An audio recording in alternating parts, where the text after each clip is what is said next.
ناظرین، اس میں کوئی شک نہیں، صحت خدا کا سب سے بڑا تحفہ ہے۔ کچھ لوگوں میں پیدائشی طور پر اس زندگی میں کسی موڑ پر کسی وجہ سے کچھ اس طرح کی چینجز آتی ہیں جس کی وجہ سے وہ باقی دنیا سے مختلف نظر آتے ہیں۔ ایسے لوگ باقی دنیا کے لیے تفریح کا سبب بنتے ہیں۔ ناظرین، دنیا میں کچھ اس طرح کے عجیب و غریب لوگ گزرے ہیں جو کسی فکشن سٹوری کا کردار رکھتے ہیں۔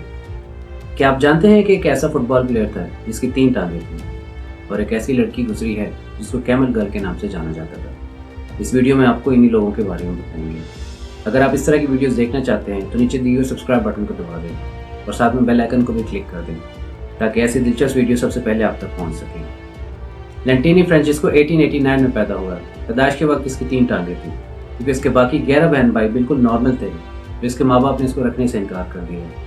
یوں یہ بچہ ماں باپ کے ہونے کے باوجود بھی ایک یتیم خانے میں پلا بڑھا۔ شروع میں وہ خود کو بہت بدنصیب انسان سمجھتا تھا، مگر جب اس یتیم خانے میں کچھ اس نے ایسے لوگ دیکھے جن کی نہ تو ٹانگیں تھیں، نہ وہ سن سکتے تھے، نہ وہ بول سکتے تھے، نہ دیکھ سکتے تھے، تو اس کو محسوس ہوا کہ خدا نے اسے کوئی چیز چھینی تو نہیں، بلکہ ایک ٹانگ فالتو ہی دی ہے۔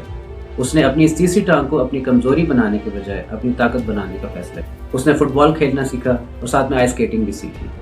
جب وہ 12 سال کا ہوا تو اس کو ایک سرکس میں کام کرنے والے نے دیکھا اور اپنے ساتھ سرکس لے گیا، اور اس طرح اس نے سرکس میں پرفارم کرنا شروع کیا۔ اس کے نام کی دھوم مچ گئی اور لوگ اس کو دور دور سے دیکھنے کے لیے آنے لگے۔ جب وہ مشہور ہوا تو اس کے انٹرویوز ہونے لگے اور اس سے ایک بات ضرور پوچھی جاتی تھی کہ وہ کتنے جوڑے خریدتا ہے جوتوں کے، تو وہ مذاق میں جواب دیتا کہ وہ 2 جوڑے خریدتا ہے، جس میں سے 3 جوتے وہ اپنے لیے رکھ لیتا ہے اور 1 جوتا اپنے لنگڑے دوست کو دے دیتا ہے۔ اس کی یہ مزاح اور ہیومر تریسا مرے نامی لڑکی کو بہت پسند آئی اور اس نے اسے شادی کے لیے پروپوز کیا۔ ان کی شادی ہوئی۔ شادی کے بعد ان کے 4 صحت مند بچے پیدا ہوئے۔ فرانچسکو 1960 تک مختلف سرکس کمپنیز میں پرفارم کرتا رہا۔ 78 سال کی عمر میں اس کی ڈیتھ ہوئی۔ اس کو سرکس کی دنیا میں بہت عزت حاصل تھی اور اس کو دی کنگ کے نام سے جانا جاتا تھا۔ جوزف میرف 5 اگست 1862 کو پیدا ہوا۔ پیدائش کے وقت وہ بالکل نارمل بچہ تھا، مگر 21 ماہ کی عمر میں اس کے ہونٹ پھولنے لگے اور اس کے چہرے کے فیچرز بدلنے لگے۔ جب وہ 5 سال کا ہوا تو اس کے جسم میں ڈیفارمیٹیز اس قدر بڑھ چکی تھی کہ اس کا رائٹ بازو اس کے لیفٹ بازو سے دگنے سائز کا تھا اور اس کے پاؤں میں بالکل بڑے اور ڈیفارم تھے۔ جیسے جیسے وہ بڑا ہوتا گیا اس کے جسم میں اوور گروتھ بڑھنے لگے۔ اس کا بچپن بہت ہی تکلیف دہ تھا۔ جب وہ 11 سال کا تھا اس کی ماں چل بسی۔ سوتیلی ماں اس کو پسند نہیں کرتی تھی اور باپ اس کو مارتا پیٹتا تھا۔ باپ اس سے مزدوری کرواتا تھا، وہ گھر گھر جا کے دستانے بیچتا تھا، مگر لوگ اس کو دیکھ کے ڈر جاتے تھے اور اسے کچھ بھی نہیں خریدتے تھے۔ شام کو جب وہ خالی ہاتھ واپس آتا تھا اس کو باپ اس کو پیٹتا تھا۔ اس ساری زندگی سے تنگ آ کر وہ ایک دن گھر سے بھاگ گیا اور اپنے چچا کے پاس رہنے لگا۔ اس کے چچا نے ہر طرح سے ممکن کوشش کی اس کی مدد کرنے کی۔ 17 سال کی عمر میں جوزف کو ورک ہاؤس جانا پڑا۔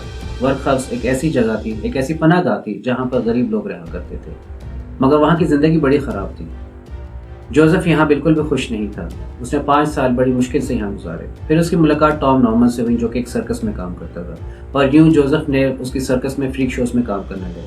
لوگ اس کو دور دور سے دیکھنے آتے تھے، مگر وہ ان کے تانوں اور چپتی نظروں سے بہت تنگ تھا۔ پھر ایک دن اس کو ٹریورس نامی ایک ڈاکٹر ملنے آیا۔ اس نے اس کا معائنہ کیا اور علاج کی غرض سے اپنے ساتھ ہاسپٹل لے گیا، مگر زندگی نے اس کو زیادہ موقع نہ دیا اور ایک دن وہ اپنے بیڈ پر مردہ حالت میں پایا گیا۔ ایلا ہارپر دی کیمل گرل۔ ایلا ہارپر ایک ریئر میڈیکل کنڈیشن کے ساتھ پیدا ہوئی جس میں اس کے گھٹنے پیچھے کی طرف بینڈ ہو گئے تھے جیسے کہ اونٹ کے ہوتے ہیں۔ وہ اپنے ہاتھوں اور گھٹنوں کے بل چلا کرتی تھی۔ ایلا 5 جنوری 1862 کو امریکہ کی ریاست ٹینیسی میں پیدا ہوئی۔ ایلا 12 سال کی عمر میں سرکس میں پرفارم کرنے لگی اور دیکھتے ہی دیکھتے کچھ ہی عرصے میں وہ سرکس کی بہترین پرفارمر بن گئی۔ لوگ اس کو دور دور سے دیکھنے آتے تھے، مگر وہ اپنی اس زندگی سے اکتا چکی تھی۔ وہ پڑھنا لکھنا چاہتی تھی۔ 16 سال کی عمر میں اس نے سرکس کو خیر بات کہا اور اپنی ماں اور بہنوں کے ساتھ رہنے چلی گئی۔ یہاں اس کی ملاقات ایک اسکول ٹیچر رابرٹ سیولی سے ہوئی۔ کچھ عرصے بعد 1905 میں دونوں نے شادی کر لی۔ ان کے ہاں ایک بیٹی بھی پیدا ہوئی، مگر بدقسمتی سے وہ زیادہ عرصہ زندہ نہ رہ سکی۔ ایلا کی 19 دسمبر 1921 میں 51 سال کی عمر میں ڈیتھ ہوئی۔ وہ کینسر کے مرض میں مبتلا تھی۔ 1900 میں انگلینڈ میں ایک ماں نے اپنے بچوں کی خاطر دی ورلڈز اگلیسٹ وومن کا ٹائٹل جیتا۔ کوئی اس طرح کا ٹائٹل کیوں جیتنا چاہے گا؟ آئیے سنتے ہیں اس عورت کی کہانی۔ لندن میں 1874 میں پیدا ہونے والی میری این بیون ایک نارمل زندگی گزار رہی تھی۔ وہ پیشے کے لحاظ سے ایک نرس تھی اور اپنے شوہر تھامس بیون اور 4 بچوں کے سمیت زندگی ہنسی خوشی گزار رہی تھی۔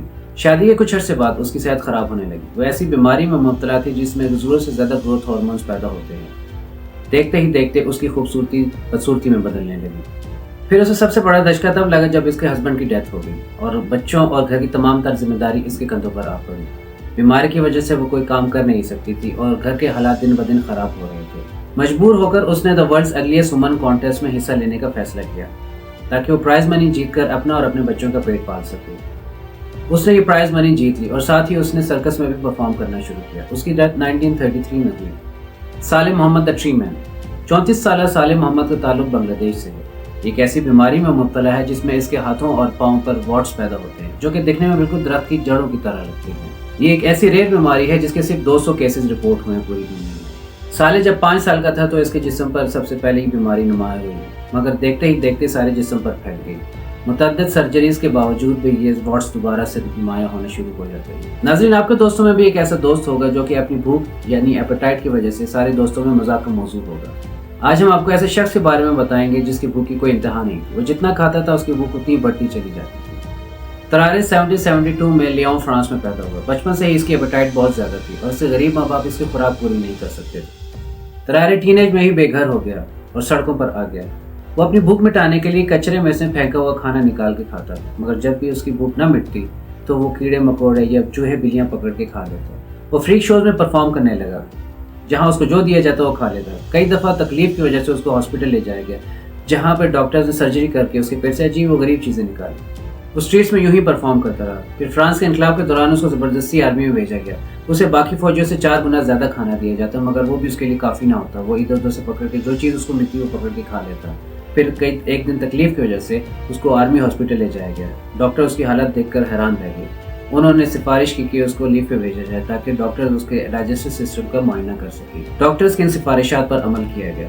دراصل بیجا کھانے کی وجہ سے اس کے جسم سے ایک عجیب قسم کی بو آتی تھی اور لوگ اس کے پاس رہنا نہیں چاہتے تھے۔ ایکسپیریمنٹ کے طور پر ڈاکٹرز نے اس کو 15 مزدوروں کا کھانا دیا جو کہ وہ بآسانی کھا گیا۔ 18 لیٹر دودھ پینے کے بعد بھی اس کی بھوک نہ مٹی اور وہ ادھر ادھر کھانا تلاش کرنے لگا۔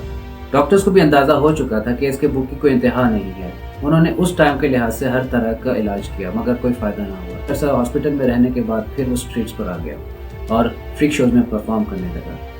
ایک دن تکلیف کی وجہ سے اس کو ہاسپٹل لے جایا گیا۔ اس کو یہ شک تھا کہ گولڈ فوک کھانے کی وجہ سے اس کے پیٹ میں تکلیف ہے، مگر ڈاکٹر نے جب معائنہ کیا تو پتہ چلا کہ اس کو ٹی بی ہے۔